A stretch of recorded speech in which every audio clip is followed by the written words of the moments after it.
Hello, this video is on how to solve by completing the square.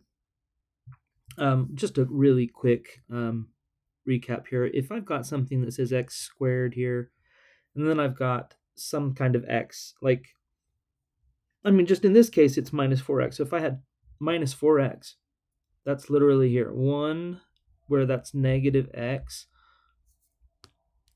1x, 2x, 3x, and 4x, but each of them is negative. So each of this is a negative x, so altogether that's negative 4x. And if I want to form a square out of them, I have to put 2 on this side and the other 2 on this side.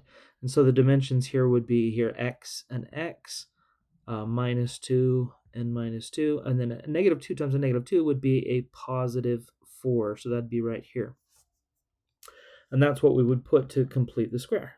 So what this looks like is I've got x squared minus 4x, and then I'm going to say, hey, put plus and then a blank equals 17 and plus and a blank, just to remind ourselves that whatever we do to one side, we have to do to the other side as well. And so, as we said, if I take negative 4, the b value, and I divide it by 2, that gives me negative 2. We're going to use that. Then I take the negative 2 and I square it, and I get positive 4. Positive 4 is what completes the square here. But adding 4 here,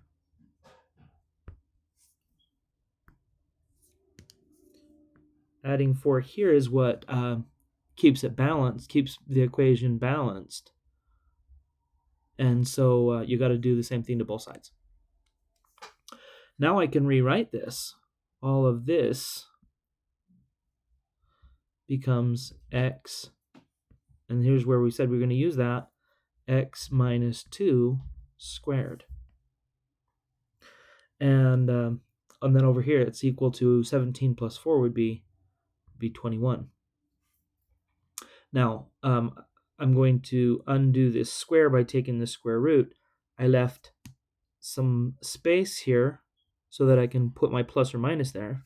So I'm going to do the square root to both sides, square root, but remember to put that plus or minus there.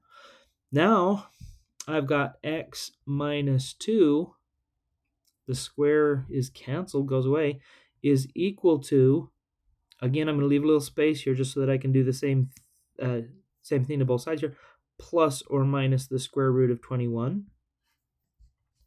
And then here I'm going to add 2.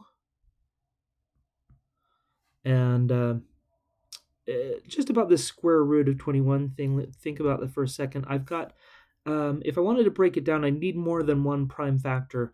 And 21 is not divisible by 2, but it is divisible by 3. And it goes in there 7 times. Both of these are prime, so 7 goes into itself 1 time. When you get to 1, you're done. And so the prime factors of 21 are 7 times 3, but there's only 1 3 and only 1 7. So you cannot simplify the square root of 21. And so for leaving it in terms of exact value in simplest form, cannot simplify the square root of 21, I would just write that on the one hand I've got 2 plus the square root of 21, while on the other hand I have 2 minus the square root of 21.